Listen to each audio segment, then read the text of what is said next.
dalam segi profesi sebagai konsultan, coach sekarang ini gitu. Pernah nggak ditaksir sama klien?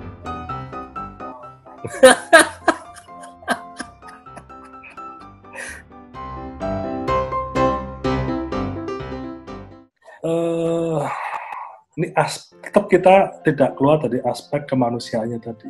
Pernah nggak ditaksir sama klien? Asik. Secara ranah konsultan mungkin sampai saat ini nah ini ngomongnya gimana aku? Klien loh, aku ngomong klien loh. Ya kan? Karena kan tadi kan kita people development coach gitu ya, people development coach, otomatis kan berubah dan kan klienmu kan bukan berarti cuma laki-laki, ada juga perempuan. Dan antara klien dan coach itu kan sama-sama manusia. Ya kan? Ya betul. Nah ini maksudnya kesana nih. Ya kalau untuk itu ada aja sih. Ada aja.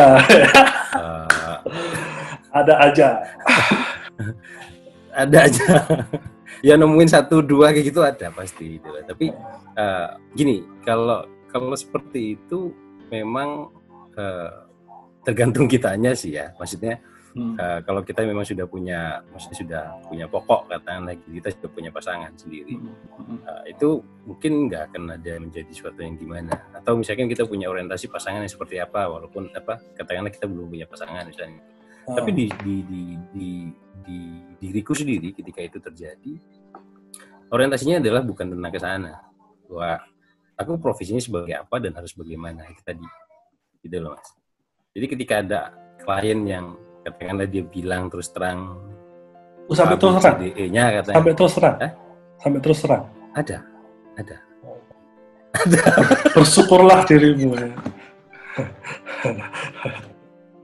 Wah, ternyata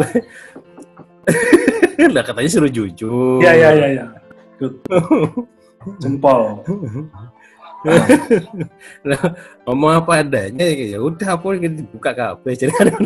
Ya.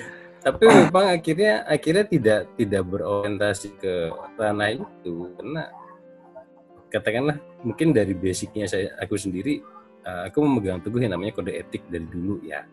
Jadi ketika itu ranahnya klien, nah itu namanya ranahnya klien. Nah itu dia nggak bisa lepas dari itu. Akhirnya mindsetnya rise ya gitu cuman. Berarti harus kita pegang, gitu. Berarti harus selalu kita pegang adalah kode etik. Yap, that's right. Yang itu yang tidak semua itu nomor 1 paham. Bahkan beberapa bulan yang lalu kan juga sempat ada isu tuh bro.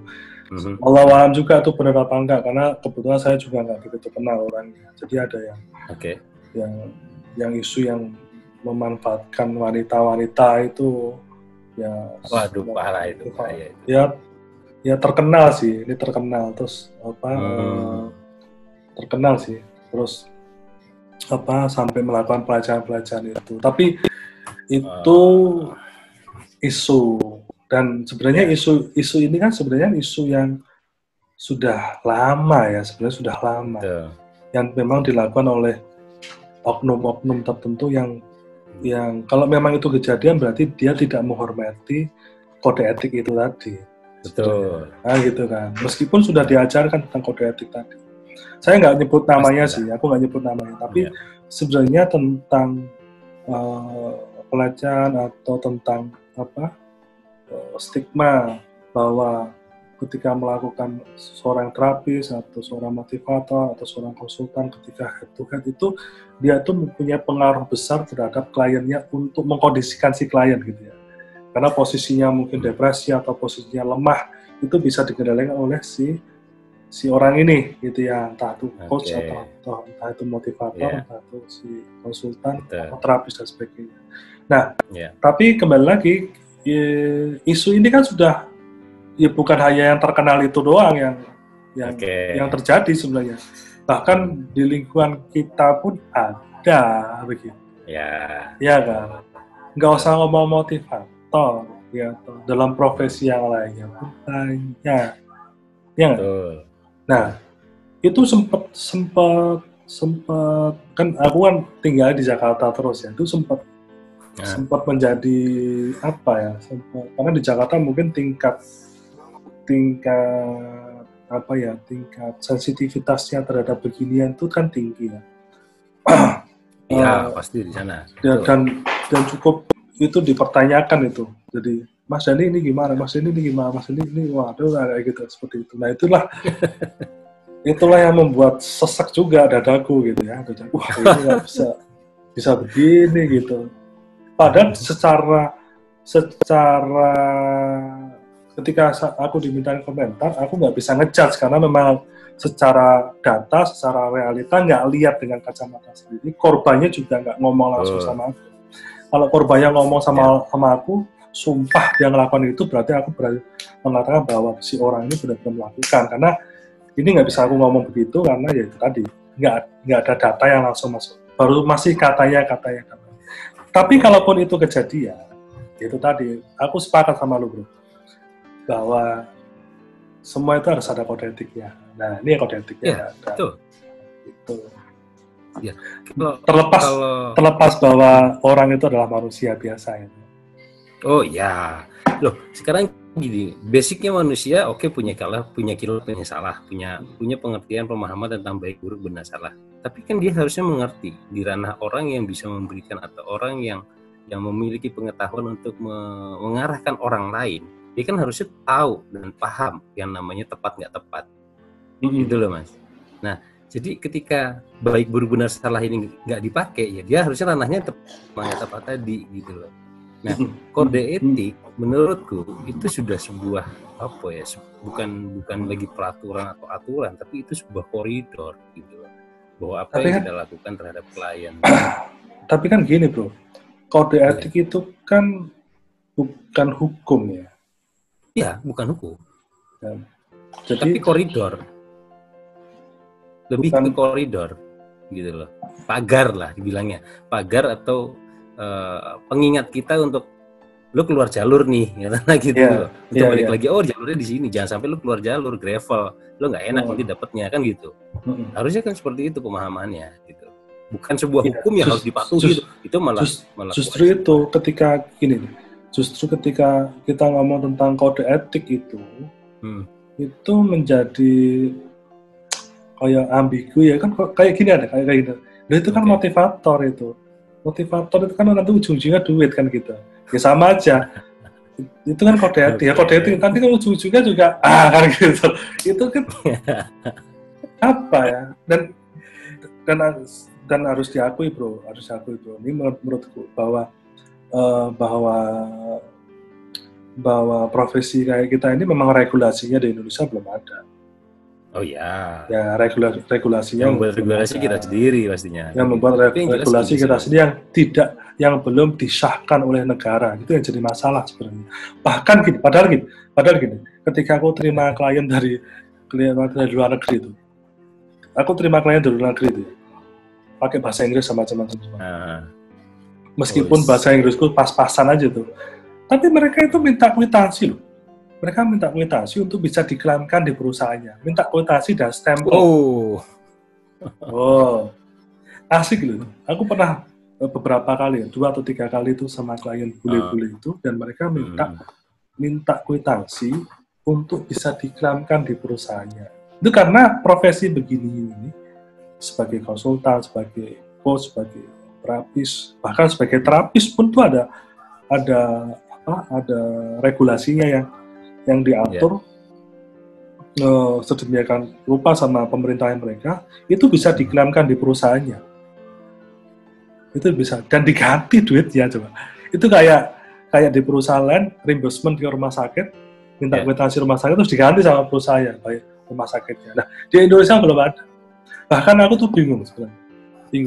Terus sekarang ngapain sertifikat itu? Aku ngomong, kenapa sertifikat? Uang itu semua juga ada, regulasinya aja belum ada, kan gitu. Terus buat apa? Kan gitu kan. Nah itu kan kadang-kadang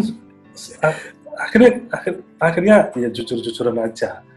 Akhirnya profesi kayak kita dan yang lain-lainnya mungkin, ini ada beberapa sharing sih, beberapa sharing. Akhirnya itu kan sertifikat itu kan bukan menunjukkan kemampuan sebenarnya atau skill sebenarnya. Sertifikat akhirnya sebagai untuk penopang ketenaran seseorang atau menopang ketenaran seseorang jadinya gitu. Ya kayak gini, kayak cuma pernah sekolah itu gitu doang, tidak menandakan bahwa memang kualitasnya bagus. Itu makanya berapa kali tawarin sertifikat macam-macam memang ikut. Tapi sebelumnya mikir gitu, sertifikat apa belum, regulasi gak ono, ini gak ada, terus kalau kenapa-napa juga nggak di backup, terus apa ya laku beginian. Jadi yang lakukan dosen itu laku karena memang kerja dia kan begitu. Banyak loh kalau kita mau buka open minded, banyak sekali regulasi di Indonesia ini yang belum ada. Banyak banget profesi-profesi belum banyak. Bahkan makanya saya tuh aku termasuk terheran-heran ketika si Bule itu minta kwitansi. Loh, what for? Aku bilang gitu. Ternyata buat ngeklaim itu. Itu luar biasa perusahaannya. Punya kesadaran. Dia sudah mengakomodir kemungkinan. Jadi di ranah itu kan pastinya aku melihatnya secara psikis maupun fisik yang di cover ya. Maksudnya gini. Selama ini mungkin yang dipahami sama kita di Indonesia itu adalah bagaimana menjaga kesehatan adalah di fisik aja. Tapi secara psikis atau secara pemikiran atau secara mungkin stres yang didapat oleh karyawan atau siapapun yang menjadi bagian perusahaan itu kadang tidak dipikirkan. Intinya mereka cuma dipush kayak gitu. Tapi di luar sana itu kan memang menurutku secara pribadi setelah aku coba mempelajari beberapa orang juga, tingkat kesadaran orang di luar sana itu lebih tinggi Mas timbang yang Nuwun Sewu saya bilang di tempat kita atau mungkin kita sendiri seperti itu. Ini yang membedakan antara tadi bahwa di sini belum ada regulasi, di sana sudah ada. Karena itu yang salah satu pembeda ketika orang itu memikirkan tidak hanya fisiknya saja tapi ranah psikis untuk bagaimana dia berkiprah, dia itu memola pikirkan dirinya dan memahami bahwa apa yang menjadi tujuan hidup itu bukan cuma bodinya aja tapi diawali oleh pikirannya kan gitu. Ini sebenarnya korelasi dari obrolan kita sebelumnya. Di mana itu tadi orang akhirnya cuma ngejar sertifikatnya aja buat gagah-gagahan bahwa pernah sebenarnya kan di benak kan berarti kan dia cuma pernah sekolah gitu. Kan sebenarnya yang paling mahal kan sekolah kehidupannya, pengalamannya, perjalanannya kan sebenarnya. Nah karena orang itu ngejar sertifikat, makanya terus ditambah regulasinya nggak ada. Ya regulasinya nggak ada dari pemerintah itu belum diatur sedemikian rupa, dan kalaupun ada, mohon maaf kita belum dengar lah kalau ada. Dan parahnya lagi. Ini benar apa enggak aku belum tahu nih. Tapi ada yang mengatakan bahwa kalau bikin klinik hipnoterapi lah katanya, itu izin usaha pengobatan alternatif loh kan. Jadi orang langsung mindsetnya pengobatan alternatif tuh klinik pijet atau apa gimana itu yang jadi kan ngenes padahal benar-benar sebenarnya ya sekarang itu banyak tokoh-tokoh motivator yang sudah bikin coach setelah coaching, setelah mentoring, bahkan mereka blow up tentang ini. Tapi kok ini yang salah mana ya, pemerintahnya atau apa kan, atau memang kesadaran masyarakatnya. Lalu kadang-kadang lucunya di situ, ini perusahaan apa ya? Jadi akhirnya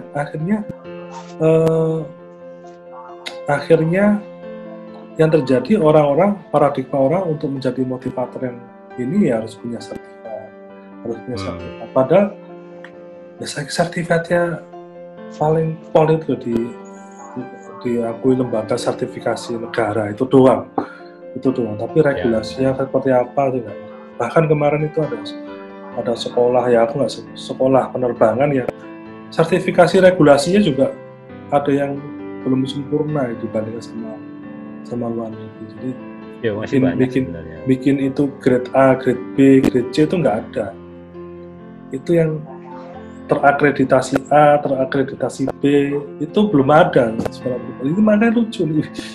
Ini PR-nya banyak dan sayangnya nggak tahu ya, atau mungkin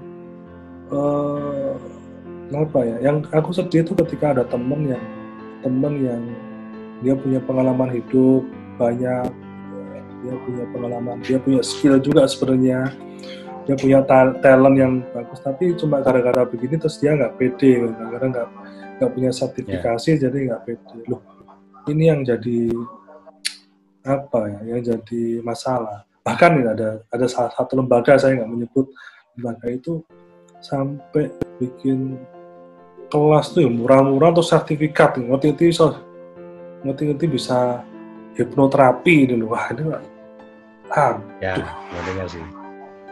Betul. Ini ya ini mah ini ada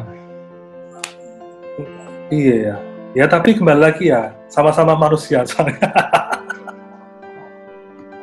Ya itu kan. Pembedanya sebenarnya kan kemauan dari setiap orangnya, sebenarnya gitu. Ketika ada yang bergantung dengan sertifikasi, mungkin dia akan melihat itu sebagai acuan untuk bagaimana aku bisa berkiprah dikenal sama orang. Tapi ketika orang yang katakanlah dia punya pengalaman berorientasi untuk memberikan sharing, misalnya kayak aku, misalnya kayak gitulah contohnya, yang dia tidak berorientasi pada uang, misalnya dia hanya ingin berbagi, mungkin lewatnya tidak jalan yang berpendidikan atau bersertifikasi seperti itu. Dia lebih ke door to door atau human per human atau per orang, kemudian dia memberikan sebuah arahan. Ya, ranahnya mungkin di ranah seperti itu aja. Tapi ketika dia memberikan arahan yang tepat, kemudian itu diterima dan dijalankan sama setiap orang, kan dia berubah. Sebenarnya kan pembuktiannya adalah actionnya, kan gitu. Bukan hanya dia berikan A, dipahami A, tapi nggak dilakukan, terus berubah. Dia terus apa yang bikin berubah, kan gitu. Nah, kecuali ketika memang dia memberikan sebuah arahan, terus dipahami sama orang yang mendapatkan itu dan dilakukan, ternyata perubahannya signifikan ya. Orang yang berubah itu akhirnya memahami bahwa aku diajari karo si Kae, diajarin sama itu. Walaupun dia siapa toh? Enggak, dia cuma temanku katanya waktu itu. Dia nggak sertifikasi atau apapun. Tapi itu sudah menjadi sebuah bentuk motivasi, bentuk sebuah perubahan yang signifikan. Contoh gampangnya aja kayak bapak ke anak kan gitu toh. Bapak itu apa, dia punya gelar ke anaknya? Apa dia membutuhkan sebuah orientasi? Kan enggak, kan gitu. Kadang-kadang ini tapi diakui kan sama anaknya. Oh iya, pasti diakui kalau bapaknya. Nggak tapi ada juga yang nggak ngakuin, tergantung bapaknya juga. Tergantung anaknya juga. Tapi kan pada intinya kan nggak ada sertifikasi. Gimana? Ya, nggak ada sertifikasi sangat memungkinkan. Hanya saja bagaimana menjadikan dirinya itu untuk bukan mencoba untuk aku lebih bisa ya, tapi lebih ya orientasinya lebih ke sharing lah. Gitu. Bahkan nggak punya pengalaman, tapi nggak punya titel katakanlah gitu, tapi dia punya pengalaman yang sangat berharga yang dialami dalam kehidupannya, itu dijadikan sebuah cerita, itu sudah menjadi sebuah pemaknaan yang positif kalau misalnya dimaknai arahan yang tepat gitu. Contoh gini Mas, aku ngalamin sendiri dulu ketika aku belum katakanlah ada ambil sertifikat itu tadi dulu, cuman kasus waktu itu. Jadi awalnya itu anakku Putri umur 2 tahun itu kesiram air panas dulu itu. Cuman ketika kesiram air panas panik, dan kemudian apa yang tak jalani itu nggak tahu. Aku hanya berserah kepada Pak Guru, katakanlah gitu waktu itu kita bilangnya. Terus minta arahannya seperti apa, dan dia minta saya melakukan sebuah teknik waktu itu. Dan saya lakukan teknik itu dan ternyata berhasil. Nah, keberhasilan itulah yang akhirnya aku informasikan ke Pak Guru tadi juga, wah ternyata kemarin itu berhasil dan aku bisa membuktikannya ini seperti ini. Itu jadi insight-nya buat dia. Dan kemudian ketika dia membuat sebuah kelas, Pak Pedunduk tiba-tiba saja saya dipanggil gitu. Mas Aryo, sini Mas. Ya gimana Pak? Tolong saya minta Anda menceritakan pengalaman Anda ketika anak Anda tersiram air panas dan melakukan teknik ini. Silahkan jelaskan ke teman-teman. Cerita aja, nggak usah dijelasin gimana. Cerita aja gimana. Karena saya menjalani langsung, karena saya mengalami itu kondisinya, keadaan situasinya waktu itu, ya saya cerita apa adanya. Gitu. Dan saat itu kamu sebenarnya sudah jadi coach, sudah bisa jadi coach. Nah, itu maksudnya gitu. Karena itu pengalaman. Itu dia gitu. Ya. Pengalaman adalah sebuah kondisi yang mensertified orang untuk dia memberikan sebuah pemahaman baru bagi orang yang belum pernah dapat pengalaman tersebut. Kan gitu. Jadi tidak harus orang yang bersifat dia belajar khusus gitu. Nah, tapi pengalaman itu sebenarnya yang dia sharingkan aja.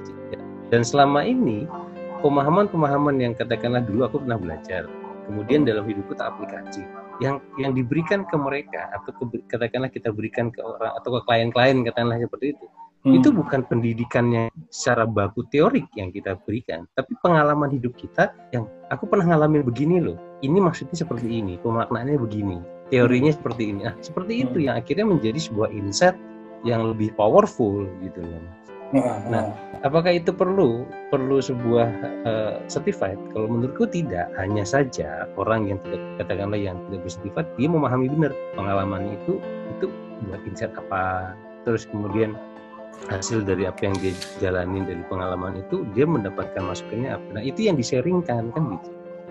Sebenarnya memungkinkan dan jadi sebenarnya nggak tahu ya, isu sertifikat itu kan sebenarnya menurutku sih isu bisnis ya sih ya. Kayak baik ini betul. Jadi orang kalau harus sertifikat. Jadi akhirnya berbondong-bondong orang pada bikin sekolah sertifikasi, sekolah ini, sekolah itu. Itu ya ranah bisnis sih kalau menurutku. Akhirnya ujungnya uang juga ya. Ujungnya jadi uang juga. Makanya sampai ya aku jujur aja, aku tuh kadang-kadang nggak mikir tentang ilmunya biaya sebenarnya sertifikat. Nah, kadang-kadang begitu loh. Sama tuh, jangan sampai itu pengguna user ya kita itu user yang lainnya juga perusahaan-perusahaan pada itu Anda itu beli ilmunya, pengalamannya atau sertifikatnya.